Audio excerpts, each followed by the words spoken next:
아멘. 감사합니다. 우리 서로에게 이렇게 인사합시다. 사랑하고 축복합니다. 예, 더 크게 한번 인사합시다. 사랑하고 축복합니다. 예, 오늘 중고등부 헌신 예배 드리는데 예배 인도자, 기도자, 성경 봉독자, 봉헌 기도자가 다 여학생들이에요. 우리 교회에서 여성 장로가 등장할 날도 머지 않았겠다 하는 생각도 듭니다. 예, 우리 화면 좀 센터로 잡아주세요. 제가 화면이 조금.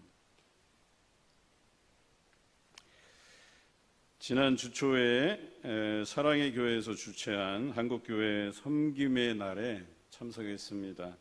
수요일 밤 예배 때 제가 한번 언급 드린 적이 있습니다. 사랑의 교회에 찬양대로 섬기는 성도 가정에서 저희 두 내외에 참석할 수 있도록 등록을 해주셨습니다. 그러니까 성도가 등록을 해주셔야만 갈 수 있는 그런 사역의 현장이었는데요. 코로나로 인해서 지쳐있는 한국 목회자 부부 또 신학생들, 선교사님들을 초청해서 위로하고 또 그들을 회복시켜서 다시 목회 현장으로 돌려보내서 교회가 부흥할 수 있는 기반을 이렇게 마련해보자 라고 해서 시작된 사역이었습니다. 그러니까 한국교회가 이제 회복을 넘어서서 부흥의 길로 가보자 해서 준비된 그런 사역이었습니다. 여러분, 사랑의 교회는 대형 교회지만 이 행사를 준비하는데 쉽지 않았습니다. 초대된 분들만 사전 등록자가 5,543명. 그런데 이 성전의 규모가 7,000명을 수용할 수 있는 장소거든요. 그런데 저희 일행들 뿐만 아니라 당일 등록자가 한 200여 명, 그리고 그 사랑의 교회 성도들이 한 1,500명에서 한 2,000명가량 봉사자들이 이제 모여서 함께 그 성전을 가득 메우고 그렇게 진행이 되었습니다. 그리고 이 사역을 위해서 지출된 금액이 50억이 조금 넘습니다. 저는 개인적으로 존경하고 있는 기독교 고전을 많이 저술한 존 스터트라고 하는 이 대단한 선생님의 수제자격인 유니온 신학교의 총장이기도 한 마이클 리브스 총장이 이야기한 것에 많이 도전이 되었어요. 이분이 강연자로 나오셔서 위기와 부흥에 대한 회복의 메시지를 전달해 주셨는데요. 우리 초대교회로 돌아가 보면 초대교회의 교회가 부흥했던 때가 언제냐면 교회가 가장 어려웠을 때였었어요. 예수 믿는 것이 목숨을 걸고 해야 되는 그런 위험한 상황 속에서도 교회가 부흥했다라고 하는 것이죠. 우리가 코로나 초창기 때 어땠어요? 야, 이거 걸렸다가는 잘못하면 목숨을 잃을 수도 있겠구나, 이 생각을 했잖아요. 마찬가지로 초대교회랑 비교해 보면 우리가 코로나 상황 속에서 목숨 걸고 예배를 드리고 지금까지 잘 견뎌온 것이 초대교회와 비교했을 때에 더하지는 않았을 거예요. 덜하면 덜했지. 그런데 그 초대교회의 어려운 상황 속에서도 교회가 부흥했다는 겁니다. 그것을 들어서 이번 코로나로 인해서 어려움을 겪고 있는 많은 사람들 중에 특히 교회도 어려움을 겪고 있는데 이 교회가 위기뿐만 아니라 새로운 부흥의 기회가 될 수 있다, 이렇게 말씀을 전해 주셨습니다. 그래서 교회가 다시금 부흥으로 가기 위해서 우리 동역자들을 부르고 또 그곳에서 우리가 뜨겁게 교회와 또 성도들을 위해서 기도할 수 있는 귀한 자리가 되었다라고 하는 것이죠. 제가 아주 감명 깊었던 게 이거예요. 숙소에 가서 차를 대고 사랑의 교회로 이동하는데 이동하는 동선의 모든 곳에 사랑의 교회 성도들, 봉사자들이 있었어요. 그래서 길을 잃어버릴 염려가 없었어요. 어딜 가나 그 옷, 916 옷 티를 입고 우리를 안내해 주시는데 제가 그래도 좀 목사처럼 보였나 봐요. 그래서 제 아내랑 같이 가는데 사랑의 교회 오셨죠? 그러면서 그렇게 안내를 해 주시는 거예요. 그래서 제 마음에 야, 그래서 내가 아직 죽지 않았구나. 그래도 생김새로 봤을 때 목사처럼 생겼나 보다. 그런 느낌을 많이 받았어요. 그분들이 얼마나 열심히 봉사를 해 주시든지.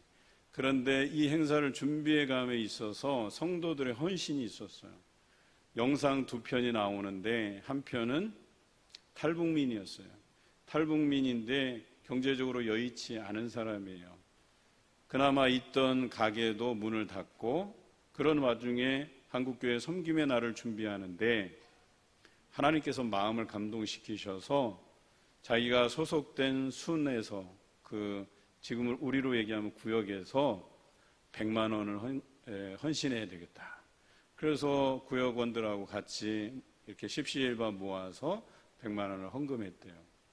또 어떤 분은 여러 매장을 관리하다가 최근 들어서 여러 매장을 다 닫았어요. 경제적으로 어려운 상황이었음에도 불구하고 한국교회 목회자들을 위해서 자신이 섬기겠노라고 작정하고 또 헌금하신 분의 사연도 소개되었어요. 저는 봉사자들을 보면서 누구 하나도 불평함이 없이 혹 우리가 불편할까봐 노심초사하며 우리를 배려해 주시는 모습이 인상적이었었어요. 특별히 저희 가정을 위해서 섬긴 그 가정도 저희 가정을 생각하면서 내내 기도해 왔던 거예요. 그래서 9.16 섬김의 날을 선포할 때부터 저희 가정을 위해서 기도해 오셨고 끝까지 저희 가정을 위해서 섬겨 주셨어요. 여러분, 그 교회가 3천여 미자립 교회에 100만 원 상당의 또 목회를 지원할 수 있는 물품들을 준비해 주셨고 또 참여하신 분들의 경품을 걸었는데요. 이 스타리아 봉고차 아시죠? 4대에다가 그 다음에 노트북을 300대를 걸어서 추첨해서 나눠줬어요. 그런데 참 감사한 것은 그 스타리아 봉고차가 꼭 필요한 교회에 갔더라고요. 그분들이 나와서 소감을 소개하는데 성도들하고 같이 그렇게 기도했다는 거예요. 우리 차가 18년이나 되고 35만 킬로가 넘어갔는데 봉고차가 필요하다고 그렇게 기도하고 왔는데 딱 당첨이 됐어요. 또 어느 교회는 봉고차가 오래돼서 이 바닥이 다 헐어서 언제 주저앉을지 모르는 그런 상황에 있었는데 그 교회에도 봉고차가 당첨이 됐어요. 제주도에서 오신 분도 당첨이 되고 우리가 당첨된 것도 아닌데 너무나도 감동이 되더라고요. 눈물이 나올 지경이었어요. 하나님께서 정말 저런 교회에 필요한 것을 아시고 베풀어 주시는구나 하는 생각이 들었어요. 저희는 어떠냐? 저희 가정을 섬기는 그 가정이 거기 딸이 있는데 딸이 그랬대요. 기도하면서 우리 목사님 가실 때 노트북 한 대 가져가시면 좋겠다. 어떻게 됐을까요? 네, 당첨이 됐어요. 980번 김혜선 그러는데 막 깍 소리 지르면서 그냥 제가 노트북이 필요해서 아내한테 좀 사달라고 졸랐는데 하나님께서 다 계획이 있으시더라고요. 그런데 제가 이것 때문에 이 이야기를 하는 게 아니에요. 여러분, 이 교회가 이 사역을 준비하는 단계가 어떠했는지 아세요? 당회가 모였어요. 처음에 1000명만 합시다 이야기가 나왔대요. 그런데 목사님이 5000명 해야 됩니다. 그랬더니 옆에 그래도 좀 믿음이 있는 다른 당회원 장로님이 그럼 2000명만 합시다 그랬대요. 그런데 목사님이 몇 명? 몇 명? 5000명 하자고. 그런데 5000명이 넘어갔어요. 어마어마한 사람들이 모여들었어요. 여러분, 그 성도들의 입장, 그 교회 입장에서는요, 믿음의 모험을 건 거예요. 아무리 대형교회라도 하나의 이틀간의 행사에 50억 이상을 쏟아붓는 거는요, 대한민국 역사상 없어요. 전례가 없어요. 그런데 이 교회가 믿음의 여정을 출발한 거예요. 그리고 사랑의 교회 담임 목사님께서 성도들에게 이렇게 이야기했어요. 우리는 계란으로 바위를 치려고 합니다. 여러분, 믿음의 여정이라고 하는 것은 계란으로 바위를 치는 거예요. 여러분, 계란으로 바위를 치면 어떻게 됩니까? 우리 학생들, 계란으로 바위를 치면 어떻게 돼요? 계란이 깨져요. 당연한 거예요. 그런데 믿음의 모험을 떠나자라고 하는 것은 계란으로 바위를 치는 행위예요. 여러분, 계란으로 바위를 칠 때 어떤 심정으로 하는지 아세요? 절박한 심정으로 해요. 깨질 걸 알면서도 하는 거예요. 이걸 던지면 계란이 깨질 걸 알면서도 기도하는 심정으로 계란을 던지는 거예요. 이해하십니까? 그런데 한번 생각해 보세요. 여러분, 그 큰 교회가 그냥 목회자 부부 한 100쌍만 초청해서 위로회를 가집시다 하면 이 행사는 바위로 계란을 치는 거예요. 여러분, 바위로 계란을 치는 거 쉬워요, 안 쉬워요? 너무나도 쉽죠. 이거는 기도할 필요도 없어요. 그냥 바위로 계란 위에다 딱 올려놓기만 해도 계란이 박살이 나요. 얼마나 쉬워요. 기도하지 않아도 된다니까요. 그런데 계란으로 바위를 치려면, 그래서 바위에 흠집이라도 남기고 바위가 패이도록 하려면 여러분, 절박한 심정으로 계란을 던져야 되는 거예요. 한 번 던져서 안 되면 또 던지고 또 던지고 계속해서 던져야 되는 거예요. 바위에 조금이라도 스크래치를 내고 조금이라도 파이게 하려면 그 계란이 수백 개, 수천 개가 들어가더라도 여러분 던져야 되는 거예요. 절박한 심정으로 던져야 되는 거예요. 저는 이 사랑의 교회가 크기 때문에 이 행사를 잘 치렀다는 게 아니에요. 그들도 믿음의 모험을 한 거예요. 계란으로 바위치기를 한 거예요. 그런데 놀라운 기적이 거기에서 일어난 거예요. 많은 사람들이 그 어려운데 가게 문을 닫는 그런 경제적인 어려움 속에서도 자신의 사비를 털어서 한국 목회자들을 섬기기 위해서 그런 믿음의 여정을 떠났다라고 이야기하는 것입니다. 여러분, 적어도 오늘 이 시간 중고등부 헌신 예배를 드리면서 여러분들도 믿음의 모험을 떠나라고 저는 말씀드리고 싶습니다. 사실 믿음의 모험을 떠난 것이나 마찬가지예요. 우리 학생들 지금 마음이 조마조마해요. 다음 주에 시험이거든요.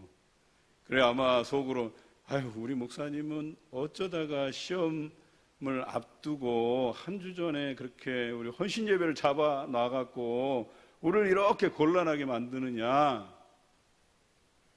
여기에는 하나님의 계획이 숨겨져 있어요. 여러분에게 그런 믿음의 도전, 믿음의 모험을 떠나라는 이 강력한 메시지를 여러분이 듣게 하시기 위해서다라고 하는 것이죠. 원래는 우리 양 목사님이 설교를 해야 되는데 제가 설교하겠다고 한 이유가 거기 있어요. 우리 여러분 오늘 이 시간 시험을 앞두고 있지만 우리 중고등부 학생들 믿음의 모험을 떠나시기 바랍니다. 한 가지 더 도전을 드려볼까요? 여러분, 내일부터 부흥사경회와 또 수험생 자녀를 위한 특별 새벽 기도회가 시작돼요. 여러분, 좀 더 도전하고 싶으면 여러분 다는 못하더라도 이 새벽 기도회에 한번 참여해 보시길 바라요. 또 더 많은 도전을 하고 싶으시면 다음 주 우리 수, 목, 금 저녁 집회 때 여러분 꼭 참여해서 은혜를 나누시면 좋겠다 하는 그런 믿음의 도전을 제가 여러분에게 던져드립니다. 그런데 이렇게 믿음의 도전만 던져놓고 책임지지 않으면 안 되니까 제가 여기 앉아 있으면서 우리 중고등부를 향한 진한 감동이 다가왔어요. 여러분, 제가 감동이 되면 어떻게 할 것 같아요? 예? 그렇지. 예, 여러분들을 위해서 피자를 좀 사야 되겠다, 이 생각이 이 안에 간절히 드는 거예요.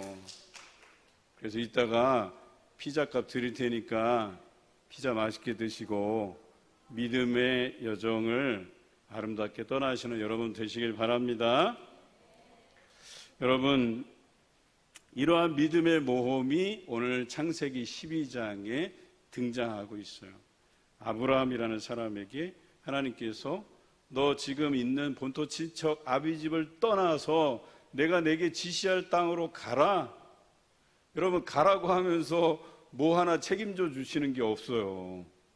물론 하나님께서 다 계획해 놓으셨겠지만 말로써 그들에게 너의 삶의 터전이 거기에서 미리 준비되어 있고 또 너를 도와줄 사람들이 거기에 예비되어 있고 이런 구구절절 어떤 이야기를 하시지 않고 그냥 떠나라 이렇게 이야기하신 거예요. 그런데 놀라운 것은 아브라함이 그 이야기를 듣고 4절과 5절에 읽어보면 이렇게 되어 있어요. 하나님의 말씀을 의지하여서 그가 떠났고 5절에 가나안 땅에 들어갔다 이렇게 기록하고 있어요. 여러분, 대단하지 않아요? 그 하란이라고 하는 땅에 자기 모든 것이 다 거기에 있는 거예요. 자기를 사랑해 주는 사람들, 사랑하는 가족, 삶의 터전, 직장, 모든 것이 다 하란에 있는데 그거 다 챙겨서 내가 지시할 땅으로 가 이래 버린 거예요. 가 주시면 좋겠습니다가 아니고 군말하지 말고 가 이렇게 얘기하신 거예요. 그랬더니 정말 아브라함이 군말하지 않고 싹 다 짐 싸서 바로 가나안으로 갔다라고 하는 것이에요. 여러분, 어떻게 이들이 이 길을 떠날 수 있었는가? 성경에서는 하나님의 말씀에 의지하여 간 것인데 도대체 하나님께서 뭐라 말씀하셨길래 그 믿음의 여정을 떠날 수 있었을까? 오늘 성경은 이렇게 기록합니다. 본문 2절에 내가 너로 큰 민족을 이루고 내게 복을 주어 내 이름을 창대하게 하리니 너는 복이 될지라 이렇게 이야기한 거예요. 하나님께서 야, 거기 가나안 땅에 가면 좋은 사업 아이템이 있어. 그러니까 너 거기 가서 그 사업 벌이면 돈 벌 수 있을 거야. 너 정착할 수 있을 거야. 이렇게 이야기한 것이 아니라는 거예요. 그냥 떠나라고 하시면서 그러면 너로 하여금 큰 민족을 이루어 주시겠다. 심지어 너의 이름을 유명하게 만드시겠다. 또 너와 함께한 이들을 창대하게 만들겠다. 이렇게 약속해 주신 것이죠. 여러분, 공수표라는 표현 아세요? 공수표가 뭐예요? 예, 아무 실효성 없는 이야기. 그게 공수표예요. 제가 여러분에게 피자 산다고 이렇게 얘기해 놓고 나중에 니들이 알아서 사 먹어라 이러면 제가 여기서 말한 건 공수표예요. 공수표. 그냥 박수 받기 위해서 그냥 한 거밖에 안 돼요. 그런데 하나님께서 너 가나안 땅으로 가라, 그냥 이 말만 하셨는데 이게 공수표가 될지 아니면 정말 내게 복이 될지 잘 모르잖아요. 그런데 아브라함은 그것을 믿음으로 받았어요. 믿음으로 받았다는 얘기예요. 그랬더니 그가 가나안 땅으로 가서 처음부터 잘된 것도 아니에요. 그 가나안 땅으로 가서 얼마를 지내다가 흉년이 들어버렸네. 여러분, 하나님 믿고 갔는데 그 땅에 흉년이 들어버렸어요. 하란에 있을 때보다 더 현실이 열악해진 거예요. 여러분, 이 정도 되면 하나님 원망하고도 남지 않겠어요? 그럼에도 불구하고 하나님이 이끄시는 대로 정처 없이 그렇게 지내다가 거기에서 아들 이삭을 낳게 되고 또 하나님의 약속을 언제 우리에게 이루어질지 그 약속의 성취는 요원한데 또 아들을 낳아요. 이삭을 낳고 이삭이 야곱을 낳고 또 야곱이 12 아들들을 낳고 여러분 벌써 몇 세대가 지났어요.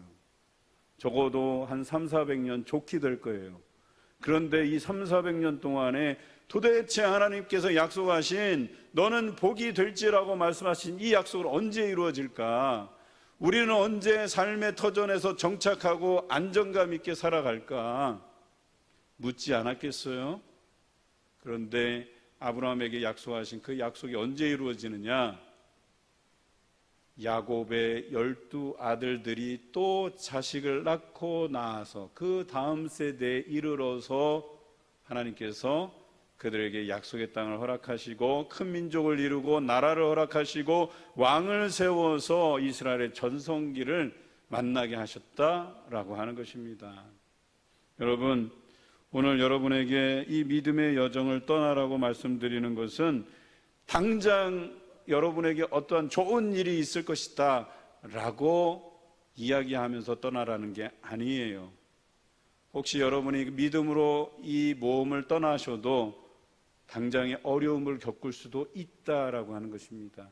그러나 그 믿음을 여러분이 잘 견뎌내면 아브라함의 그 후손들이 받았던 그 복처럼 여러분들 자체가 복이 되고 여러분들을 만나는 모든 사람에게 복이 흘러가는 아름다운 귀한 기적의 역사가 여러분 삶에 나타날 줄로 믿습니다. 저는 오늘 이 말씀을 묵상하면서 그렇다면 나는 믿음의 모험을 어떻게 떠나야 할까? 제가 사랑의 교회에 가서 도전받은 게 있어요. 그 오정현 목사님이 사랑의 교회에 부임하기 전에 미국에서 목회할 때에 정말 열심히 해서 많은 성도들이 모였어요. 그런데 나와 함께 하나님의 일을 위해서 목숨 걸고 일할 만한 사람이 있을까? 이 질문을 던져보니까 한 명도 없더라는 거예요. 한 명도.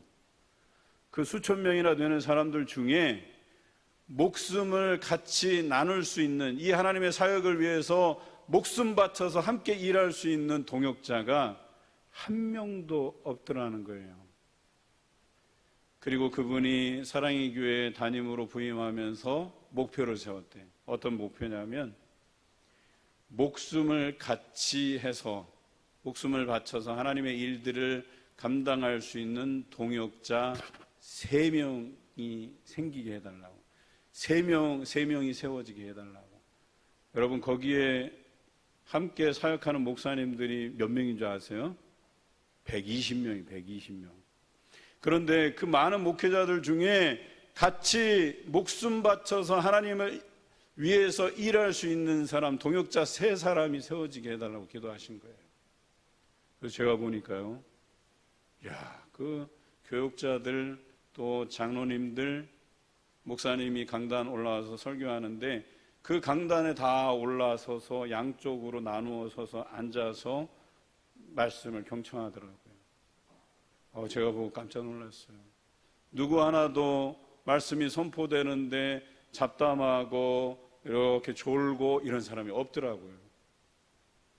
제가 볼 때는 정말 저 사람들 같이 목숨 바쳐서 하나님의 일들을 감당할 수 있는 사람들처럼 보였어요. 그래서 사랑의 교회 제자 훈련이 저렇게 많은 교회들에게 귀감이 되는구나라는 걸 직접 볼 수 있는 대목이었었어요. 그리고 또 한 가지 기도 제목은 그 3명의 동역자와 함께 수족같이 일할 수 있는 12명의 제자를 달라고 기도하고 계시대요. 그런데요, 여러분 놀라지 마세요. 둘째 날 오전에 그 구역장이죠. 우리로 말하면 구역장. 거기는 순장이라고 얘기해요. 순장들이 오전에 같이 우리와 예배 드렸거든요. 순장 1,500명이 나와서 같이 예배 드렸어요. 놀라시지도 않네요, 별로. 여러분, 오전 예배 때 일도 해야 되는데 순장 1,500명이 자기 일 다 버려두고 그 오전에 거기에 나와서 하나님 앞에 예배 드리고 있더라니까요. 여러분, 이게 제자입니다. 12명의 제자를 달라고 기도하는데 그 오전에 1,500명의 순장들이 나와서 함께 기도하는 거예요. 여러분, 그래서 제자 훈련으로 유명한 교회가 사랑의 교회라고 얘기하는 거예요. 별달라서 그런 얘기가 나오는 게 아니에요. 여러분, 생업을 포기하고 이 예배를 위해서 1,500명의 순장들이 거기에 나와서 헌신한다는 거, 여러분, 대한민국 교회에서 그런 교회가 어디 있는지 한번 찾아보세요. 그들은 그 일을 위해서 믿음의 모험을 감행한 거죠. 하루 그냥 일하지 않고 휴가 내고 내가 거기 와서 그 헌신을 드릴 수 있다는 것, 정말 대단하지 않습니까? 그런데 숫자가 중요한 게 아니에요. 오늘 여기에 모인 우리 중고등부 학생들처럼 시험을 앞두고 저는 걱정했던 게 뭐냐면 임원들만 달라와서 예배드리면 어떡할까? 제가 참 믿음이 없어요, 이러고 보면. 그런데 우리 선생님들, 우리 학생들 이렇게 다 같이 나와서 함께 헌신 예배에 참여하고 있는 것만 해도 상당한 모험의 여정을 가고 있는 거예요. 믿음의 모험인 거예요. 오늘 여러분들에게 하나님의 크신 은혜가 임할 줄로 믿습니다. 저는 그래서 중고등부가 든든해요. 여러분, 이 정도면 굉장히 든든하지 않습니까? 그래서 저는 우리 장년들에게도 요청합니다. 우리가 내일부터 특별 새벽 기도회로 모입니다. 다음 주는 부흥 사경회로 모입니다. 여러분들도 우리 중고등부처럼 믿음의 모험을 하시기 바랍니다. 여러분, 중요한 기도회, 중요한 부흥 사경회 은혜를 사모하면서 준비하시고 참여하시길 바랍니다. 아멘수가 적네요. 우리 중고등부 학생들에게 묻습니다. 믿음의 모험을 하시길 바랍니다. 이 정도는 나와야죠. 자, 우리 성도들에게 묻습니다. 여러분, 믿음의 모험을 떠나시기 바랍니다. 예, 만족하진 못하지만 그렇게 될 줄로 믿습니다. 또 한 가지는 정말 이 사역을 함께 봉사할 70인 전도대를 달라고 사랑의 교회 목사님이 기도를 하신대요. 여러분, 이미 거긴 전도대만 해도 수두룩 빽빽이에요. 그런데 70일의 전도대를 달라고 하는 게 뭐예요? 그만한 어떤 수준이 있을 거 아니에요. 예를 들어서 1당 100, 1당 1000 뭐 이런 기준들이 있을 거 아니에요. 여러분, 적어도 우리는 1당 100이 아니더라도 한 사람에 한 명씩이라도 잃은 양들을 찾고 새로운 생명들을 전도해 갈 수 있는 이 믿음의 모험을 떠나시길 바랍니다. 오늘 기도한 우리 고다연 학생, 얼마나 그 기도가 제가 은혜가 됐는지 몰라요. 우리가 복음의 일꾼이 되게 뭔가 새로운 생명들을 책임질 수 있는 일꾼으로 서갈 수 있도록 그런 뉘앙스로 기도를 하는데 아멘이 나올 정도예요. 저런 생각을 가진 학생들이 우리 교회에 있다는 것 자체가 저는 우리 교회에 희망이 있고 미래가 있다라고 진단할 수밖에 없더라고요. 여러분, 저는 사랑의 교회가 크게 부럽지는 않아요. 왜? 저런 미래가 있으니까. 시험을 앞두고도 하나님께 그 믿음의 모험을 떠날 수 있는 1당 100 이상이 되는 우리 학생들이 있으니까 얼마나 감사한지 몰라요. 저들이 우리의 미래라고 생각하면 정말 희망이 있다고 하는 거예요. 적어도 우리가 이들에게 부끄럽지 않은 부모로서 또 신앙의 선배로서 떳떳이 서갈 수 있는 이 한 주간, 또 다음 한 주간, 또 올 한 해가 될 수 있기를 주님의 이름으로 기원드립니다.